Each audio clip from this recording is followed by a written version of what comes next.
ओम नमः शिवाय। दोस्तों, शिव कृपा परिवार में आपका हार्दिक स्वागत है। कुल देवी को कैसे तुरंत जागृत करें, कैसे अपने घर में बुलाएं। हर किसी के घर में कुल देवी और कुल देवता जरूर होते हैं। हो सकता है किसी के घर में कुल देवी होती है, कुल देवता नहीं होते, तो किसी के घर में कुल देवता होते हैं, कुल देवी नहीं होती, ऐसा भी होता है। पर अधिकतर कुल देवी सभी घरों में पूजी जाती हैं।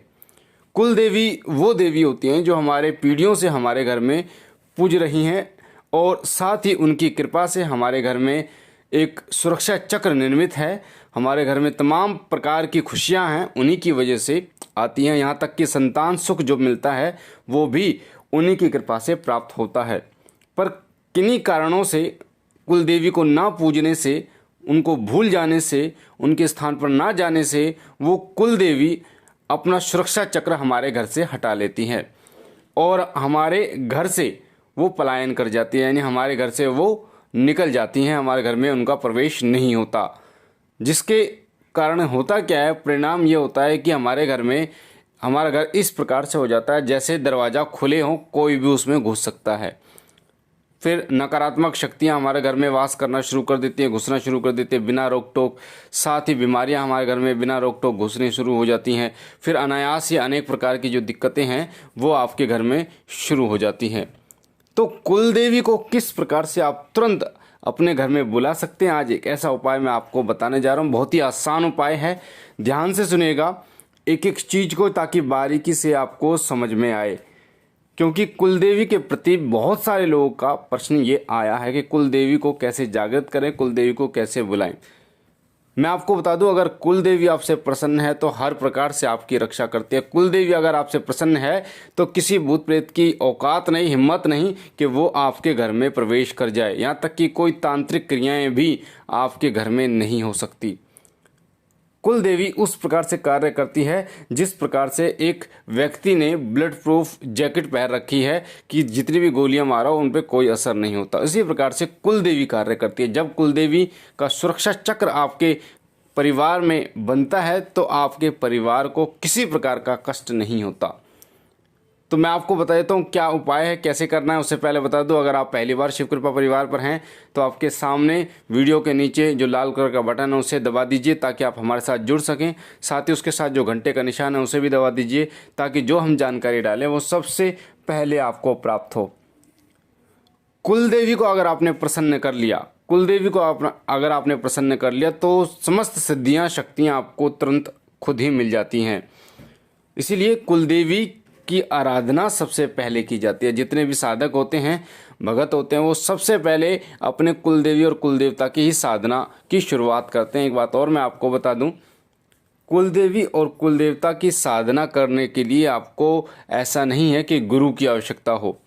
उनको प्रसन्न करने के लिए, उनकी साधना करने के लिए, उनकी उपासना करने के लिए ऐसा नहीं है कि गुरु होंगे तभी उनकी साधना आराधना आप करोगे, तभी वो प्रसन्न होंगे।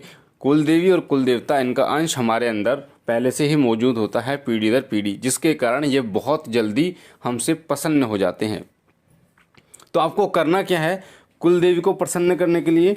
आपने अक्सर देखा होगा, गांव में ऐसा होता है, हमारे घर में भी ऐसा होता है कि जब हमारे घर में कुछ भोग बनाया जाता है भगवान के लिए, इष्ट देवता के लिए, तो उस भोग में उस भोग का कुछ अंश जो है वो हमारा जो घर का मेन दरवाज़ा होता है, जहाँ से आप अपने घर के अंदर प्रवेश करते हो, उस दरवाजे के ऊपर की जो चौखट होती है उस पर थोड़ा भोग लगाया जाता है।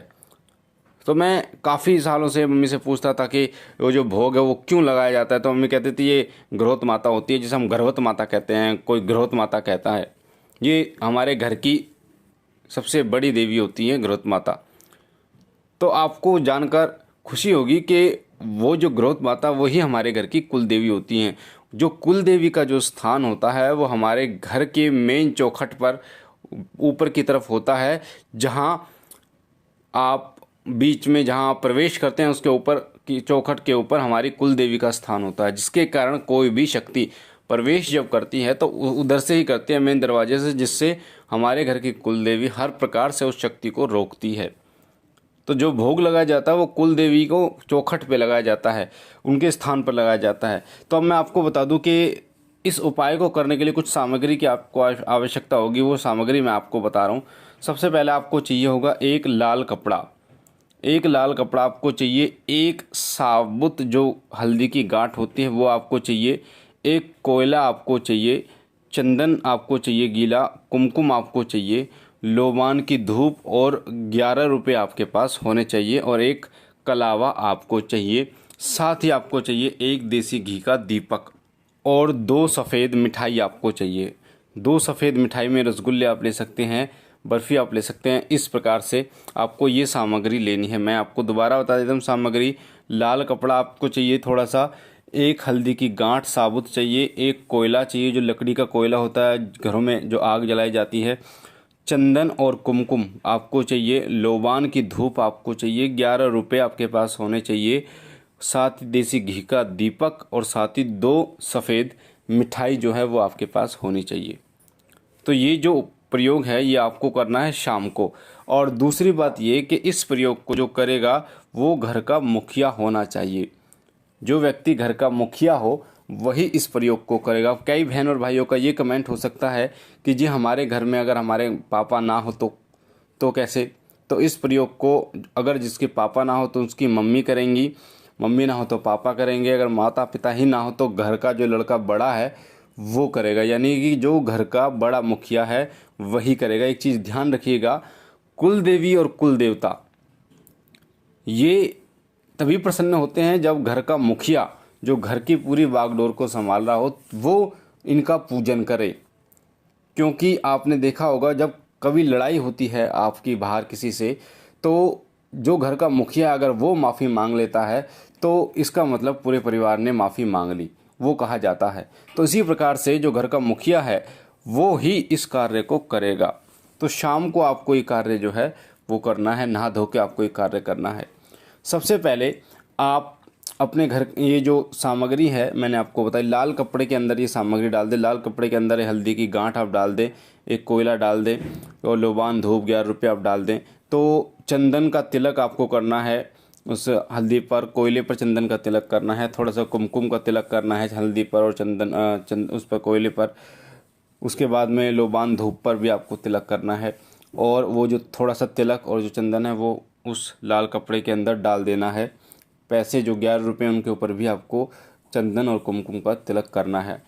और फिर आपको एक देसी घी का दीपक अपने चौखट है आपके उसके सीधे हाथ की तरफ आपको जलाना है, बाहर की तरफ आपको सीधे हाथ की तरफ आपको जलाना है।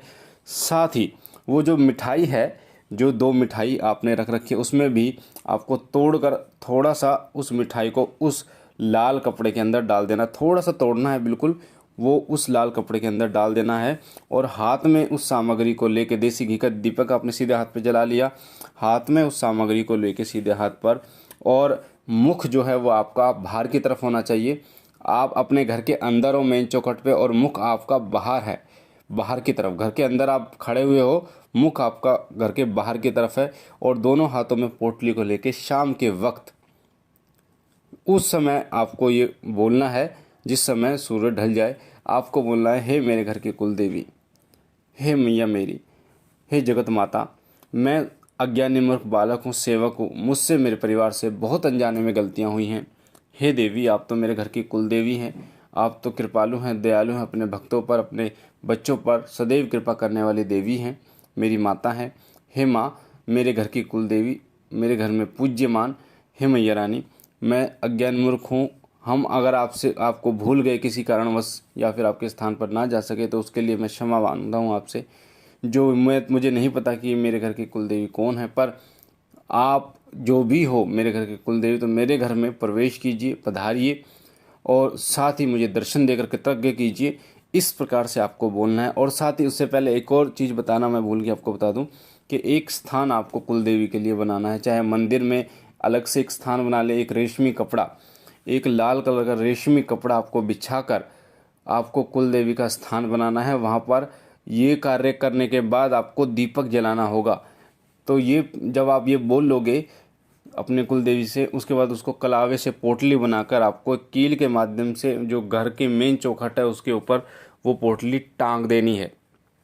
और जो देसी घी का आपने दीपक सीधे हाथ पे जला रखा है, और 2 मिठाई या फिर जो 2 रसगुल्ले जो आपने रख रखे हैं उनमें से दोनों में से थोड़ा थोड़ा तोड़ के चौखट के ऊपर भोग लगा देना है आपको। भोग लगाने के बाद हल्का सा पानी जो है वो छिड़क देना है। ये करने के बाद आपको जो स्थान आपने कुल देवी के लिए निर्धारित किया है, रेशमी कपड़ा बिछाया, वहाँ पर भी आपको एक दीपक जलाना है देसी घी का। दीपक जलाने के बाद आपको वो जो भोग है जो आपने लगाया वो उस स्थान पर रख देना है और नाक रगड़ के 3 बार आपको माफ़ी मांगकर आपको आ जाना है। बस ये कार्य आपको करना है। तो आप देखेंगे कि धीरे धीरे या तो उसी रात या फिर कुछ दिन बाद, ये 1.25 महीने तक का प्रयोग, यानी 1.25 महीने के अंदर अंदर जो है, उससे पहले यानी कि 4-5 दिन के अंदर ही कुल देवी जो है वो आपको जागृत रूप में आपको स्वप्न के माध्यम से दिखाई देगी, आपके घर में प्रवेश उनका हो जाएगा। तो ये कार्य आप कीजिए जिससे आपकी कुल देवी जो आपसे प्रसन्न। दूसरी बात ये, उस पोटली को बंदे रहने देना है आपको। जो स्थान आपने निर्धारित किया वहाँ पर भी जो दीपक है वो आपको फिर नहीं जलाना। ध्यान रखना, पोटली आपने टांग दी, फिर आपको दीपक वहाँ पर नहीं जलाना।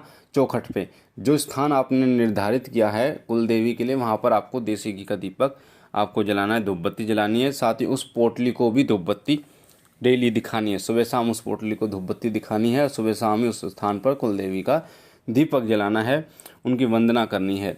इस प्रकार से कुल देवी को आपको प्रसन्न करना है। तो आप देखेंगे कुछ समय बाद आपको, कुछ दिन बाद आपको स्वप्न के माध्यम से आपको कुल देवी आपकी जरूर दिखाई देगी। और साथ ही उनके आने का पता आपको कैसे लगेगा कि वो घर में प्रवेश कर चुकी हैं। जैसे ही आप ये प्रयोग करोगे तो 4-5 दिन के बाद धीरे धीरे जो कार्य आपके रुक रहे थे वो कार्य बनने शुरू हो जाएंगे। जो बीमारियां आपके घर से नहीं जा रही थी वो बीमारियां घर से जानी शुरू हो जाएगी। आपके घर में एकता का माहौल बन जाएगा। लोग एक दूसरे की बातें सुननी शुरू कर देंगे। जो घर का मुखिया है उनकी बातों पर लोग ध्यान देंगे, उनकी बातों को लोग सुनेंगे। आपके घर के जो जितने भी सदस्य हैं, साथ ही एक दूसरे का काम करने के लिए मन करेगा, प्यार प्रेम आपस में बढ़ेगा। तो ये संकेत जो है ये कुल देवी के आने का संकेत होता है। तो इस प्रकार उनका आपको पूजन करना है। तो जब आपको स्वप्न के माध्यम से कुल देवी दर्शन दे दे, कुल देवी जब आपको स्वप्न के माध्यम से दर्शन दे दे, या फिर आपको ये पता चल जाए, कंफर्म पता चल जाए कि कुल देवी हमारे घर में प्रवेश कर चुकी हैं, उसके बाद आपको वो जो पोटली है उसको लेके कुल देवी के स्थान पर आपको जाना है, जहाँ भी वो कुल देवी हैं।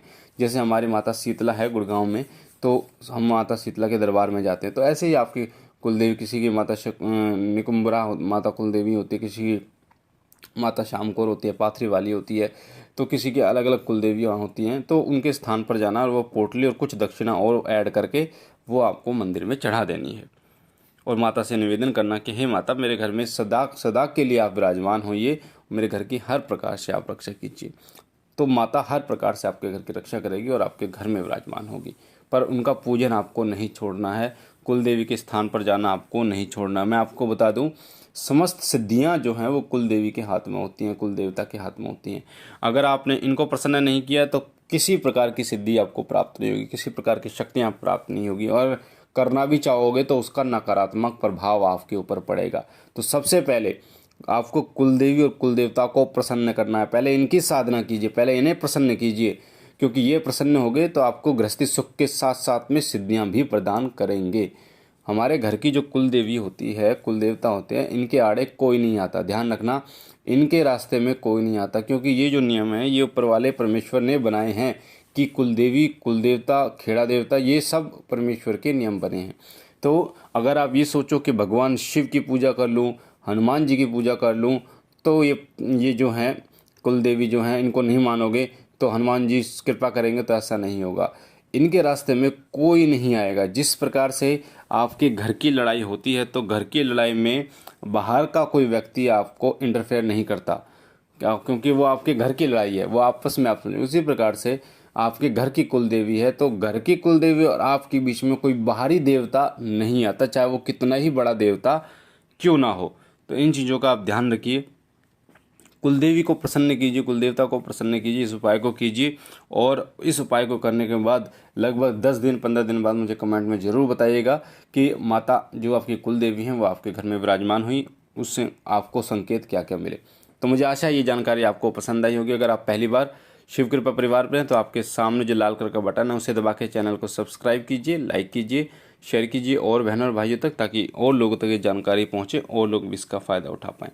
मैं बाबा भोलेनाथ से विनती करता हूँ कि सभी की कुल देवी उनसे प्रसन्न हो, उन पर कृपा करें, सुख शांति रखें आपके घर में। हम मिलते हैं एक नई जानकारी के साथ, तब तक के लिए ओम नमः शिवाय, ओम नमः शिवाय, ओम नमः शिवाय।